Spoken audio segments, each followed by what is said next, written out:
Good evening everyone, how you all doing out there? So what I'm doing today is I'm going to be making some Geordie Bitter from a kit. I know it's pretty straightforward, however I'd like to just take you through it for people that have never done it before and just show you the process. So this is the kit I'm using today. Geordie Yorkshire Bitter.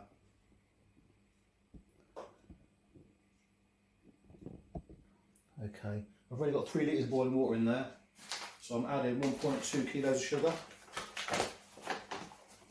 The recipe actually calls 1 kilo of sugar, but I'm adding 1.2 so I'm going for a slightly higher ABV. 1.2 kilos of sugar in there. I'm just going to dissolve that sugar in the boiling water.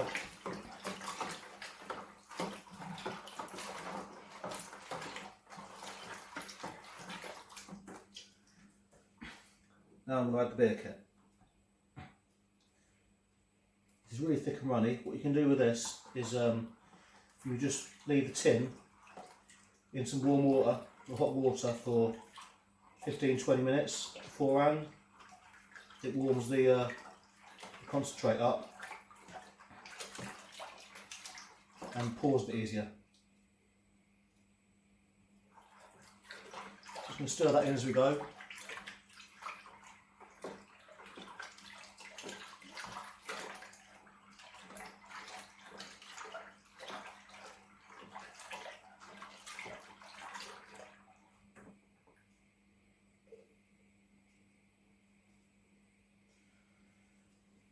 And you'll find there'll be a lot left in the tin.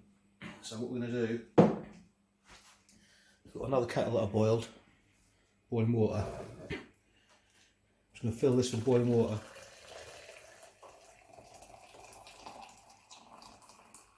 And just leave that to soak for a minute. Let the rest of what's in that tin dissolve. And what you can do also is you can give it a bit of a stir. It kind of helps it dissolve a little bit in there.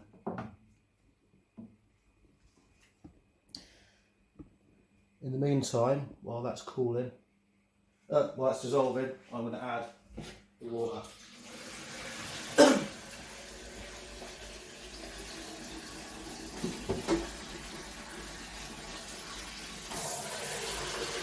It's just cold water.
Now this will dissolve in there, so we'll get that added too. And give it a stir. Just give it a stir. Make sure that sugar and everything's all mixed in evenly. That's now our wort complete. But before we pitch the yeast, what we're going to do is take our hydrometer reading. Now everything's been sterilised.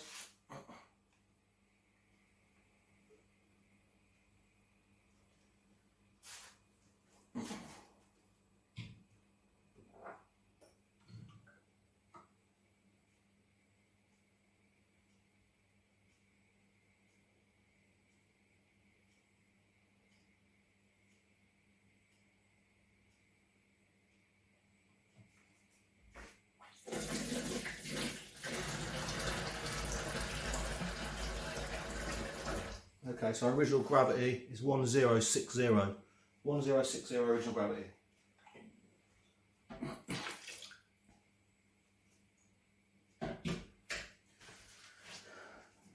So now we're going to pitch the yeast.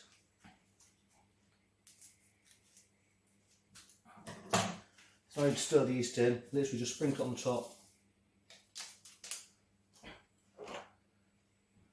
Put my lid on.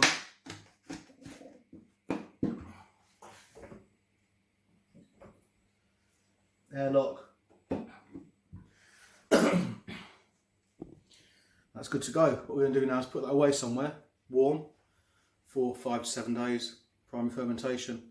When the primary fermentation is done, I'll get back to you.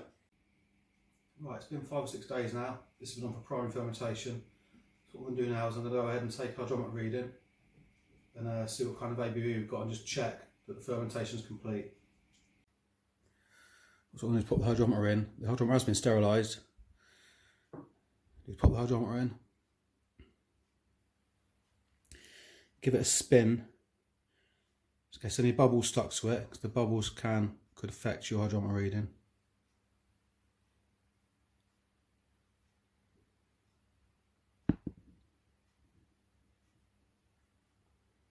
So the hydrometer reading there is at about 1006. 1006. Our starting specific gravity was 1060. So I'll go away, do the maths, and I'll come back to you. Right, so I've been away, done the maths.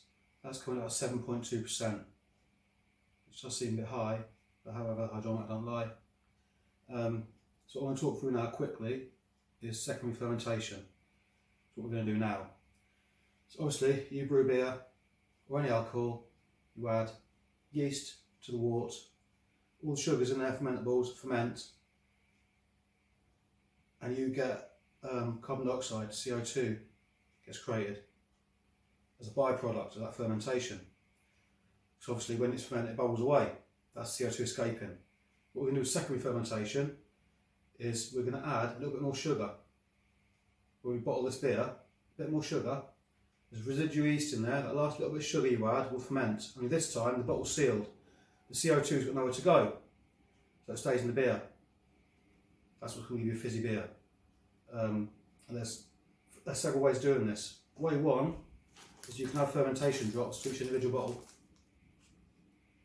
Little drops like this. 2 drops to every bottle. Add your beer, they'll dissolve, that'll ferment the residual yeast. CO2 will be created, you'll get a fizzy beer.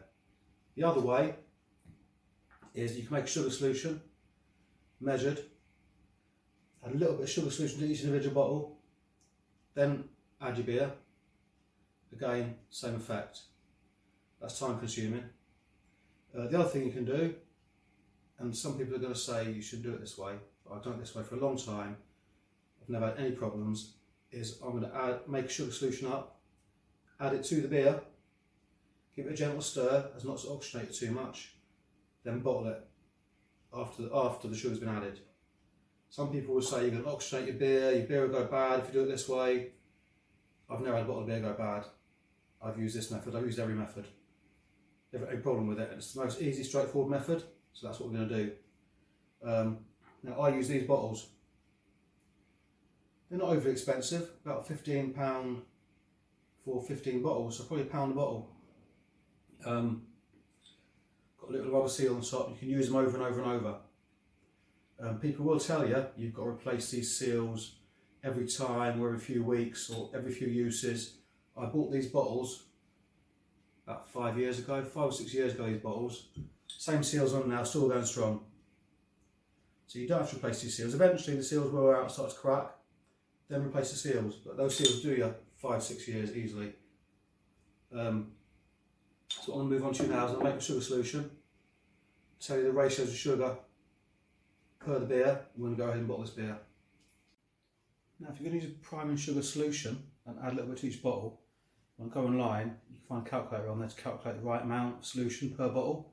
If you over prime the bottles, you could get extremely fizzy beer. You can open the bottle and the beer's going to spray everywhere, or potentially even exploding bottles.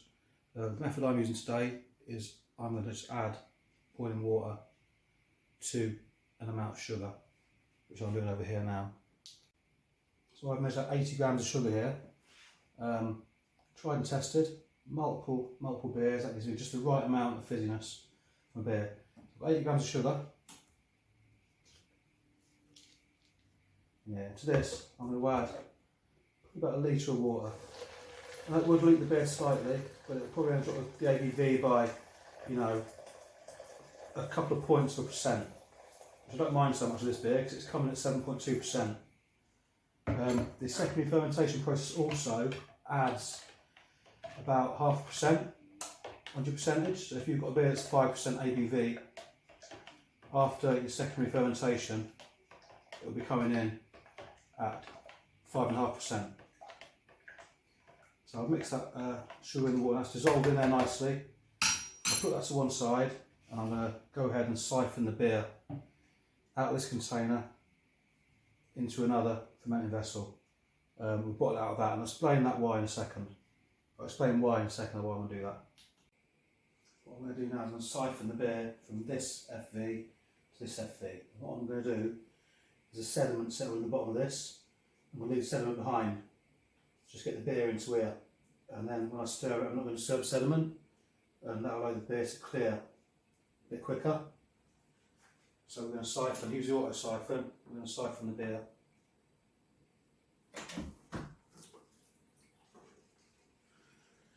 This FV to this FV. It's about halfway in, I'll pour the sugar solution in. We'll give it a gentle stir at the end, just to evenly distribute that sugar solution throughout the beer. And then we're going to move on to bottling.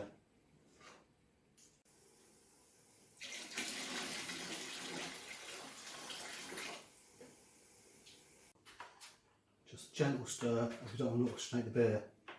We don't want to introduce any oxygen, so just a gentle stir just to mix in the sugar syrup.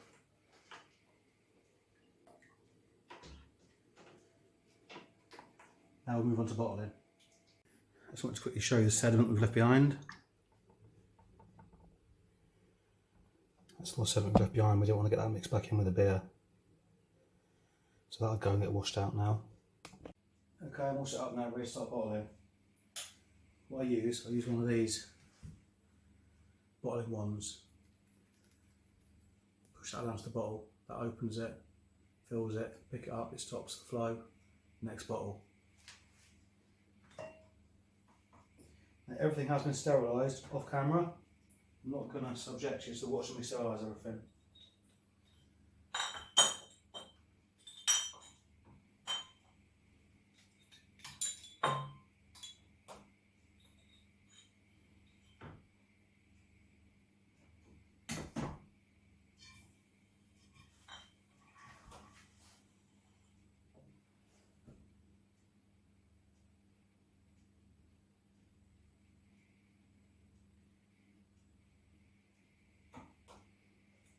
Goes on now, just fill every bottle.